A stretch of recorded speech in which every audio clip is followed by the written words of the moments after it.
Syederalun, sosok Muhammad Amin viral. Videonya pamer isi rekeningnya yang fantastis bikin heboh. Pria yang berdomisili di Banjarmasin, Kalimantan Selatan ini menggemparkan dunia maya dengan video pendek pamer buku tabungan dengan saldo uang 500 triliun rupiah. Usai viral pamer uang 500 triliun rupiah, banjarmasinpost.co.id menemui Muhammad Amin. Berbincang di rumahnya di salah satu kawasan permukiman di Banjarmasin, Muhammad Amin membenarkan jika sosok di video tersebut merupakan dirinya. Muhammad Amin mengaku berprofesi sebagai buyer atau penjual barang-barang yang disebutnya bertuah atau barang antik.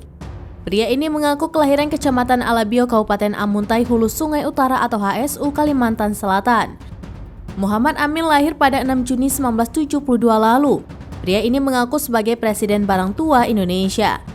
Ia memburu barang antik asli, bukan yang abal-abal atau palsu. Muhammad Amin lalu menceritakan alasannya membuat video ini berawal saat ada yang mengaku penjual samurai atau senjata tradisional Jepang menghubunginya. Dirinya yang sering berbisnis barang-barang antik itu pun mengaku mendatangi penjual samurai tersebut.